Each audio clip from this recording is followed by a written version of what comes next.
Hello students, इस video में करेंगे हम ड्रैगोज रूल के बारे में। तो देखिए कि क्या होता है ड्रैगोज रूल। ड्रैगोज रूल में सबसे पहले जो भी हमारा एलिमेंट होगा वो होगा थर्ड टू सेवन्थ पीरियड से बिलोंग करता होगा। ठीक है, फर्स्ट और सेकंड पीरियड को छोड़ के third fourth fifth six seventh period से आपका कोई भी एलिमेंट हो सकता है। Don't allow hybridisation. एलिमेंट के अंदर क्या होगी, हाइब्रिडाइजेशन का प्रोसेस नहीं होगा, मतलब जो एटॉमिक ऑर्बिटल है वो मिक्स करके नया हाइब्रिड ऑर्बिटल नहीं बनाएंगे। तब if they have lone pair electrons and the electronegativity of surrounding atom is 2.5 और लेस देन 2.5।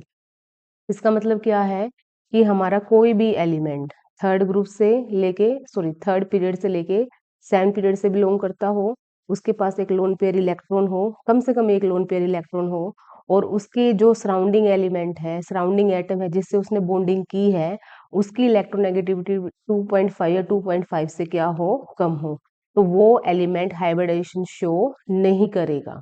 ठीक है, जैसे कि हम यहाँ पे एग्जाम्पल लेते हैं, जैसे कि पहले नाइट्रोजन, और नाइट्रोजन के जस्ट नीचे क्या है आपका, फोस्फोरस। नाइट्रोजन के पास हमने यहाँ पे 3 बॉन्ड बनाए हैं हाइड्रोजन एटम से, सेम हम यहाँ पे फोस्फोरस के 3 बॉन्ड बनाते हैं हाइड्रोजन एटम से। देखिए अगर हम पहले बात करें नाइट्रोजन की, तो नाइट्रोजन के पास क्या है, एक लोन पेयर इलेक्ट्रॉन है, और यहाँ पे 3 क्या है, बॉन्ड पेयर है हाइड्रोजन के साथ। अगर हम बात करें कि ये एलिमेंट NH3 जो मोलिक्यूल है हमारे पास, ये हाइब्रिडाइजेशन करेगा या नहीं करेगा, इसके अंदर जो नाइट्रोजन एटम है, तो यहाँ पे हाइब्रिडाइजेशन होगी। देखिए क्यों होगी, तीनों कंडीशन सेटिस्फाई होनी चाहिए। सबसे पहले जो हमारा नाइट्रोजन है वो कौन से पीरियड से बिलोंग करता है, वो सेकंड पीरियड से बिलोंग करता है। कौन से पीरियड से बिलोंग करता है, सेकंड से। तो यहाँ पे क्या होगा, आपका हाइब्रिडाइजेशन होगी। और जो हमारा अमोनिया मोलिक्यूल है, यहाँ पे नाइट्रोजन कौन सी हाइब्रिडाइजेशन शो करेगा, sp3 हाइब्रिडाइजेशन। कौन सी हाइब्रिडाइजेशन शो करेगा यहाँ पे, sp3 हाइब्रिडाइजेशन। और यहाँ पे जो बॉन्ड एंगल होगा हमारा, वो होगा 107 डिग्री के अप्रोक्स में, क्योंकि नॉर्मल जो आपका बॉन्ड एंगल होना चाहिए वन sp3 हाइब्रिडाइजेशन के अंदर वो 109 डिग्री के आसपास होता है। ठीक है, लेकिन यहाँ पे जो लोन पेयर रिपल्शन है उसकी वजह से जो ये बॉन्ड एंगल है कुछ कम हो गया, कितना हो जाएगा, 107 डिग्री। हमें यहाँ पे बात करनी थी कि अमोनिया ड्रैगोज रूल को फॉलो करेगा या नहीं करेगा, या ड्रैगोज कंपाउंड है या नहीं है। तो ये ड्रैगोज कंपाउंड नहीं है। अब हम बात करते हैं PH3 की। ठीक है, किसकी बात करेंगे अभी हम, PH3 की। इसको एक बार हटा देंगे हम। PH3 ड्रैगोज कंपाउंड है या फिर नहीं है। तो देखिए PH3 में क्या है आपका, फोस्फोरस। अगर हम यहाँ पे स्ट्रक्चर ड्रॉ करेंगे फोस्फोरस का, तो फोस्फोरस फोस्फोरस ने क्या किया है, 3 बॉन्ड बनाए हैं हाइड्रोजन के साथ PH3, और एक क्या है इसके पास, लोन पेयर ऑफ इलेक्ट्रॉन। क्या है, लोन पेयर ऑफ इलेक्ट्रॉन। तो सबसे पहले जो हमारा फोस्फोरस है वो किससे बिलोंग करता है, थर्ड पीरियड से। किससे बिलोंग करता है फोस्फोरस, थर्ड पीरियड से। तो पहला रूल आपका जो चाहिए आपको, पहली कंडीशन वो सेटिस्फाई है। दूसरा कम से कम क्या होना चाहिए, यहाँ पे एक लोन पेयर ऑफ इलेक्ट्रॉन, वो भी सेटिस्फाई है। और तीसरा जो इसका बॉन्ड बनेगा, जो दूसरे एलिमेंट से बॉन्ड बना हुआ है, वहां पे जो इलेक्ट्रोनेगेटिविटी है वो कितनी है हाइड्रोजन की, अप्रोक्स 2.1। कितनी है यहाँ पे, 2.1। तो तीनों ही कंडीशन सेटिस्फाई है। तो जो हमारा PH3 है वहां पे जो फोस्फोरस है वो हाइब्रिडाइजेशन शो नहीं करेगा। तो यहाँ पे जो बॉन्ड बना है वो P और H के बीच में, वो प्योर P ऑर्बिटल और S ऑर्बिटल के बीच में बना है। प्योर P ऑर्बिटल किसके बीच में बना है आपका, फोस्फोरस का प्योर P ऑर्बिटल। यहाँ पे फोस्फोरस ने कोई भी हाइब्रिडाइजेशन शो नहीं की है, नो हाइब्रिडाइजेशन। ठीक है, तो हम बोल सकते हैं कि जो यहाँ पे बॉन्ड एंगल होगा वो बॉन्ड एंगल कितना होगा, यहाँ पे 93.5 के अप्रोक्स, मीन्स हम इसको अप्रोक्स में माने तो 90 डिग्री के अप्रोक्स होगा आपका ये बॉन्ड एंगल। वहां पे बॉन्ड एंगल कितना था, 107 डिग्री, क्योंकि वहां पे हाइब्रिडाइजेशन हुई थी, sp3 हाइब्रिडाइजेशन थी। लेकिन फॉस्फोरस में कोई हाइब्रिडाइजेशन नहीं हुई है, कोई इंटरमिक्सिंग ऑफ एटॉमिक ऑर्बिटल नहीं हुई है। तो जो हमारा PH3 है वो क्या है आपका, एक ड्रैगोज कंपाउंड है। अभी हम यह बात करेंगे कि कौन सी 3 कंडीशन, एक बार दोबारा से देख लीजिए आप। जो भी सेंट्रल एटम है उसके पास क्या होना चाहिए, कम से कम आपका एक लोन पेयर, ठीक है। दूसरा क्या है, जो भी सेंट्रल एटम है वो किससे बिलोंग करता हो, थर्ड टू सेवंथ पीरियड से बिलोंग करता हो।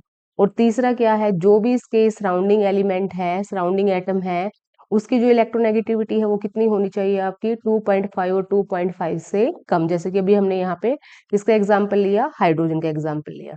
अगर हम यहाँ पे बात करें एक दूसरा एग्जाम्पल लेके PCl5 का, ठीक है, या PCl3 का एग्जाम्पल लेते हैं अभी हम यहाँ पे कि क्या वो ड्रैगोस कंपाउंड है या फिर नहीं है। किसका एग्जाम्पल लेंगे हम यहाँ पे, PCl3। PCl3, तो PCl3 में देखिए फॉस्फोरस, इसके पास क्या है, one lone pair of electron, chlorine, chlorine, और क्या है आपका क्लोरीन। तो देखिए अगर कंडीशन फर्स्ट सेटिस्फाई है कि जो फॉस्फोरस है थर्ड पीरियड से बिलोंग करता है, लोन पेयर ऑफ इलेक्ट्रॉन भी है, लेकिन जो थर्ड कंडीशन है, जो हमारा सराउंडिंग एलिमेंट है, उसकी इलेक्ट्रोनेगेटिविटी यहाँ पे 2.5 और उससे कम नहीं है।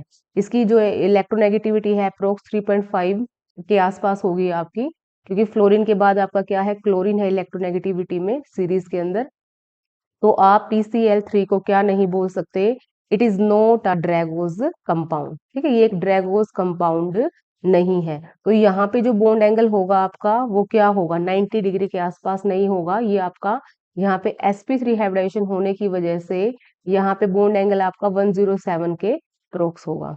तो अभी हम यहाँ पे बात करते हैं कि कौन कौन से ऐसे एलिमेंट्स हैं या फिर कौन कौन से ऐसे एग्जाम्पल्स हैं जिसको हम ड्रैगोस कंपाउंड बोल सकते हैं। तो देखिए फर्स्ट क्या है आपका यहाँ पे, आप नो लिख लीजिए, नो, NO। तो नाइट्रोजन है आपका, ये कौन से पीरियड के एलिमेंट लिखे हमने, सेकंड पीरियड के एलिमेंट। नाइट्रोजन भी सेकंड पीरियड से बिलोंग करता है और ऑक्सीजन भी आपका सेकंड पीरियड से बिलोंग करता है। ये तो आपका क्या करेंगे, ड्रैगोस कंपाउंड नहीं बनाएंगे, क्योंकि यहाँ पे एक कंडीशन आपकी सेकंड पीरियड हो गई तो वो सेटिस्फाई नहीं है। लेकिन इसके नीचे जो भी आपके ग्रुप के एलिमेंट हैं, नाइट्रोजन, फॉस्फोरस, आर्सेनिक, एंटीमनी, ठीक है, और ऐसे ही आपका ऑक्सीजन के बाद क्या है, सल्फर, सिलीनियम और टेल्यूरियम। जैसे हम एग्जांपल ले यहाँ पे PH3, ASHH3, SbH3, तो ये तीनों के तीनों क्या है आपकी ड्रैगोस कंपाउंड है, मीन्स यहाँ पे कोई हाइब्रिडाइजेशन शो नहीं करेगा, फॉस्फोरस भी, आर्सेनिक भी, एंटीमनी भी। और अगर हम यहाँ पे बात करें H2S, H2SC, H2Te, तो आपके जो ये तीनों मोलिक्यूल्स हैं आपके, ये भी आपके क्या है, ड्रैगोस कंपाउंड्स हैं। ये ड्रैगोस रूल को क्या करेंगे, फॉलो करेंगे। देखिए इन सभी के अंदर ये जो भी एग्जाम्पल लिए हैं हमने, नो के नीचे जो भी है आपके, उसमें क्या है आपका, वही तीनों कंडीशन सेटिस्फाई है। जो सेंट्रल एटम है आपका थर्ड से लेके सेवंथ पीरियड के बीच में है, और जो आपका दूसरा क्या है यहाँ पे, लोन पेयर ऑफ इलेक्ट्रॉन है सभी के पास, और तीसरा क्या है यहाँ पे, जो सराउंडिंग एलिमेंट है उसकी इलेक्ट्रोनेगेटिविटी क्या है आपकी, 2.5 से कम या 2.5 के इक्वल है। So all these compounds are Dragos compound. There is no hybridization.